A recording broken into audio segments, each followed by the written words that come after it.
Love Good it. morning, y'all. Good morning, good morning, good morning. I mean, behind the scenes, we were all, talking about the great career that you've had, and you've kind of done it all. Everybody has identified you from different projects, and they all have been so different: sci-fi, drama, and the voice behind many characters. Is there an instance where people just recognize you for your voice? Yes, in elevators, I'll say something and they'll. Wow. Yeah. I'm both a Reading Rainbow and a Star Trek fan. You were very formative twofer, for me. JD. It's totally a twofer. I was very young when Roots came out, but I do remember what a profound impact it had on the TV landscape. Reading Rainbow is such a big part of your life. Yes. I mean, you inspired generations of kids to read. What is your favorite part of having not only hosted it, but also 23 seasons, but also produced it, executive produced it? What's your favorite part? The impact that it's had on generations of kids. There are adults now who are having their own children who are finding Reading Rainbow episodes on Amazon or YouTube and sharing something that they really have a love and a fondness for with their next generation. So that's, for the son of an English teacher, it hardly gets better than that. No, really. I mean, you were talking about reading in the previous segment. I tell parents all the time, if your kid loves superheroes, then buy your kid comic books, right? Because I really don't care what the gateway drug is for a kid becoming a reader. I just want them to read. Yeah. And it's so important to get them started early on with whatever they want.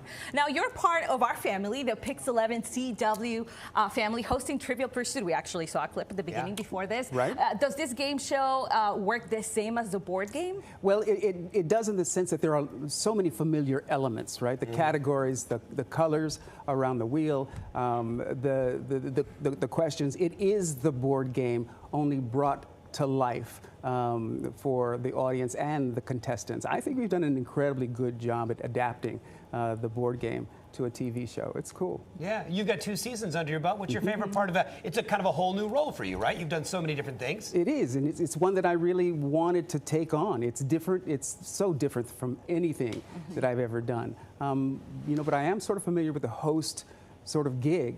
But this is different. I mean, you have to run the game, which means you have to know the game. First season, I was like a deer caught in the headlights. But I'm getting better. In second season, I'm relaxed a little bit more, and I think I'll just get better and better over time. I think people genuinely underestimate how hard it is to host a game show. You're part traffic cop. Yep. You're part, there is so much to do. You know, how do you know this, JD? Well, I've hosted a game show before. I'm no LeVar Burton, but I have asked a couple questions. But there is so much involved. You have to know the gameplay intimately, but you still have to be able to draw people out and make the contestants the star of the show. Make a connection. Yeah. Be yourself. It's hard work. Yeah, it is. But now, no, go ahead. Sorry. I do enjoy it, because it is that challenging. I like a good challenge. Now, if the tables were turned, 2 seasons under your belt, how do you think you would do as a contestant? Oh, I'd kill it. No question about it. I mean, I say at the end of every show, this is where knowing stuff gets celebrated, and I love that about us. We live in a society where the dumbing down of America seems to be in full effect. And as I said, as the son of a teacher and a proponent for education, especially for reading and literature, I'm a big fan of knowing stuff. Yeah. Celebrating knowledge. We need a little bit more of that. Okay, so we know you would crush it at Trivial Pursuit. We're not so sure how we would do. Okay. So we thought maybe you could put your game show hosting skills to the test and maybe quiz us a little bit. Would you mind? I would love to. No. We got questions for you right here. And so Grace, if you know the answer, just go ding. Okay. You have to say ding though. Okay, here we go. Grace, let's hear your ding. Ding. Very good. Ding. All right, here we go. All right. The category is history. Players, which of these is the oldest brand of soda? Dr. Pepper, Coca-Cola, or Schweppes? Ding. Go JD? ahead. Dr. Pepper. Dr. Pepper is wrong. Grace? Schweppes. Schweppes. Ding, ding, ding, ding, ding, ding, ding, ding, ding. Very nice. That's 1 zip for Grace. See how he builds the drama? This is such a skill. Okay. Entertainment players is our category. Which of these Tom Cruise movies won the Golden Raspberry Award for Worst Picture?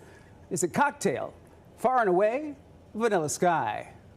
Ding. JD. Vanilla Sky.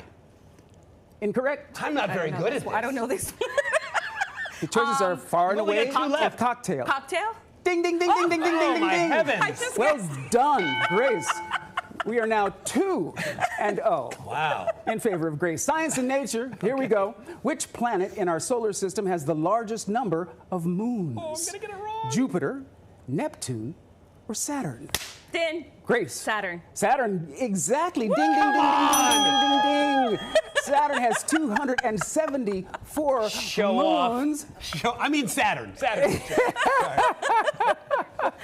We got one more. Sports and leisure. Uh-oh. I got to get on the board. Here's the question. Which shoe company was originally named Blue Ribbon Sports? Is that Adidas, Nike, or Reebok? Ding. Grace. Reebok? Okay. JD. Nike. Bing, bing, bing, bing, Oh, I bing, got bing, one. bing, bing, bing. Heavens to Betsy. Thank heavens. Okay. Oh, wait, we have one more. We have one more question. Oh, my goodness. I got you too can excited. really redeem yourself. There's no way you can win this No, game, I know, JD, but you can really... This one's worth 12 points. Okay, Here we go. here we go. In history, at the time of its completion in 1989, what color was the Eiffel Tower painted? Was it blue, green, or red? Ding. JD. Blue. I'm gonna go with red. Ding, ding, ding, ding, ding, ding, ding, ding, ding, ding. Great. Honestly, I thought I was gonna bomb this. I was so nervous about With a this. score of 4-1, I think it's safe to say... And remembered the score, no cue card, no teleprompter. These are the game show hosting skills that this man has had to develop. This was so much fun. You guys are great. Thank you You're so much, wonderful. LeVar. Really an My honor pleasure. to have you here. My Really, pleasure to totally be here. pleasure. Folks, if you can't get enough of LeVar Burton, well, you can. Play along with Trivial Pursuit Thursdays, 9 p.m. right here On the Pix. CW. Yeah, the CW. WPIX. Yeah. Should we do that again and say it the same words at the same time? Okay, you ready? Thursday nights at 9 p.m. Thursday nights on WPIX. On WPIX, the CW. There we go.